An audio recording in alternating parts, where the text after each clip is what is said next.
નમસ્કાર મિત્રો, આજની વાર્તા ખૂબ જ સુંદર છે કારણ કે આ વાર્તામાં હું ને મારા મિત્ર ગામની અંદર એક કાકીને ખૂબ જ મદદરૂપ બન્યા અને તેને ખુશ કરી દીધી. આ તેની વાર્તા છે. મને નાનપણથી જ મારાથી મોટી ઉંમરની વ્યક્તિઓમાં જીવ હતો. હું જ્યારે પણ સુંદર માણસોને જોતો હતો મને ઢોલક વગાડવાનું મન થઈ જતું અને હું મારા હાથમાં ઢોલક વગાડવાની લાકડી લઈને તૈયાર થઈ જતો. થોડા દિવસ પહેલાની વાત છે. કોલેજની અંદર વેકેશન થઈ ગયું હતું. હું મારા મિત્રને સાથે તેને ગામડે ગયો. મારો મિત્ર પણ મારા જેવો વિચાર ધરાવતો હતો. અમને બંનેને ઢોલક કે ઢોલ વગાડવાનું મન થતું કરતું. ગામની અંદર તેનું ઘર હતું. ત્યાં તેના દાદા અને દાદી રહેતા હતા. હું પણ તેમના મારા પોતાના દાદા દાદી માનતો હતો. જ્યારે અમે ઘરે ગયા તો અમને બંનેને જોઈને દાદા દાદી ખૂબ જ ખુશ થઈ ગયા. મેં અને મિત્રને તેમને આશીર્વાદ લીધા. દાદી અમારી માટે ચા નાસ્તો લાવ્યા અને દાદી પૂછવા લાગ્યા કે હવે થોડા સમય અહીંયા જ રોકાજો. તો હું કહેવા લાગ્યો કે હા દાદા, પહેલી વાર જ્યારે આવ્યો હતો ત્યારે હું પૂરેપૂરું ગામ પણ જોઈ ન હતું શક્યું, પણ આ વખતે હું ઘણા દિવસ રોકાવાનો છું. તો દાદીએ કહ્યું કે તમે બંને આરામથી રહો અને ખૂબ જ મોજ મસ્તી કરો. નાસ્તો કર્યા પછી હું અને મિત્ર ગામમાં ફરવા માટે નીકળવા ગયા. દાદાએ કહ્યું કે સાંજ પહેલા ઘરે પાછા આવી જજો. મેં રસ્તામાં મિત્રોને પૂછ્યું કે દાદાએ આપણને સાંજ પહેલા પાછા આવવાનું શા માટે કહ્યું? તો તે કહેવા લાગ્યા કે તે ખૂબ જ મોટી વાત છે. તો મેં કહ્યું મને જણાવો. તેણે કહેવા લાગ્યા કે 10 વર્ષના પહેલાની વાત છે.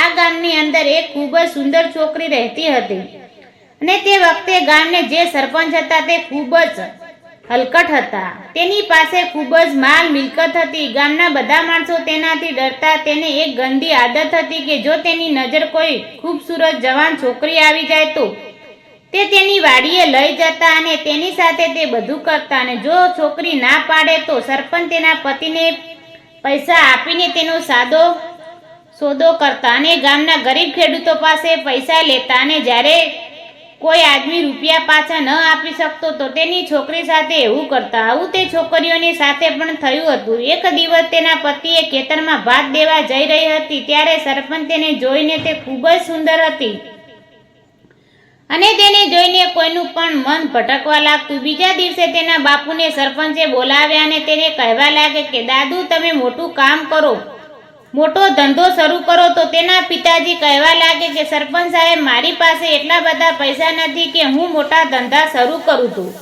સરપંચે કહ્યું કે એમાં કોઈ મોટી વાત છે. થોડાક પૈસા મારી પાસેથી ઉધાર લઈ જાઓ અને જ્યારે તમારો ધંધો વ્યવસ્થિત ચાલવા લાગે ત્યારે પાછા આપી દેજો. છોકરીના બાપુજીએ લાલચમાં આવી ગયા અને તેણે સરપંચ પાસેથી પૈસા ઉધાર લીધા. 10-12 દિવસ પછી સરપંચ તેને ઘરે ગયા ત્યારે છોકરી ઘરે એકલી હતી. સરપંચ જોઈને તેને ખાટલો પાથર્યો. સરપંચ બેસતા બેસતા પૂછ્યું કે તારા બાપુજી ક્યાં છે? તો છોકરીએ કહ્યું કે બાપુજી મારા માની સાથે ખરીદી કરવા બજારમાં ગયા છે. હવે સરપંચે ખબર પડી કે છોકરી ઘરે એકલી છે. તો સરપંચે કહ્યું મારી સાથે રૂમમાં આવ, મારે તારું કામ છે. છોકરી અંદર ગઈ ત્યારે અચાનક સરપંચે અંદરથી દરવાજો બંધ કરી દીધો. થોડી વાર પછી તે બંને બહાર આવ્યા અને સરપંચ તેને ધમકાવા લાગ્યા, જો તે કોઈને બતાવ્યું છે તો હું તારા માતા પિતાને છોડીશ નહીં. આટલું કહીને તે જોતો રહ્યો. બીજા દિવસે ખબર પડી કે છોકરી મૃત્યુ પામી છે. થોડા દિવસ પછી છોકરીની આત્માએ સરપંચનો પણ જીવ લીધો.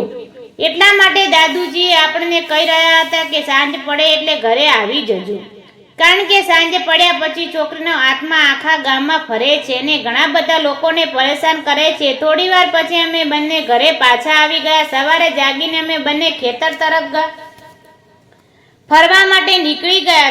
સવારનું વાતાવરણ ખૂબ જ સુંદર હતું. જ્યારે અમે ખેતર તરફ જઈ રહ્યા હતા ત્યારે અમારી આગળ એક કાકી પણ ચાલી રહ્યા હતા. અમે બંને વિચારવા લાગ્યા કે ચાલને આ ગાડીનો રસ્તો ઉપર લાવી દઈશ. હું થોડું ઉતાવળો ચાલી કાકીને સાથે લઈ ગયો. મને જોઈને કાકી કહેવા લાગ્યું કે તું કોણ છે? તને આ ગામમાં પહેલા ક્યારે જોયો નથી. તો મેં કહ્યું કાકી, હું શહેરમાંથી આવું છું અને અહીંયા દાદા દાદી સાથે રહું છું. તો કાકી કહેવા લાગ્યા કે પિકનિક કરવા માટે આવ્યો છે. મેં કહ્યું હા. મારી સામે આંખમાં આંખ નાખીને કાકી બોલ્યા, મારાથી થોડું દૂર રહે, નહીતર ગામના લોકોએ એમ સમજી લેશે કે આપણે એવું કરવા માટે જઈ રહ્યા છીએ. આટલું કહીને તે મારી સામે હસવા લાગી. કાકીની વાત સાંભળીને મને ખાલી ચડી ગઈ, કારણ કે કાકી વાતને ગુમાવ્યા ફેરાવ્યા વગર સીધા મૃદાની વાત કરી નાખી હતી. મેં કહ્યું કે કાકી, તમે મને જાણતા પણ નથી અને તમે મને બમ્પર ઓફર આપી રહ્યા છો. તો કાકીએ કહ્યું કે હવે ગામડાના લોકો પણ એડવાન્સ થઈ ગયા છે ને આ બધું તો આમ જ ચાલ્યા રાખશે ને આમ પણ મને લાગે છે કે તને મોટામાં વધારે રસ હશે. તો મેં કહ્યું, કાકી તમને કેમ ખબર પડી? મેં પણ મારા દોસ્તને ઇશારો કરીને બોલાવી લીધો છે પણ અમારી સાથે ચાલવા લાગ્યા. તો કાકીએ કહ્યું કે તમે બંને ફરવા માટે આવ્યા છો? તો મેં કહ્યું કે ફરવાનું તો બહાનું છે, અમે તો અહીંયા ઢોલ વગાડવા માટે આવ્યા છીએ. તો કાકી હસીને કહેવા લાગ્યા, એમ વાત છે, તમારે ઢોલ વગાડવો છે?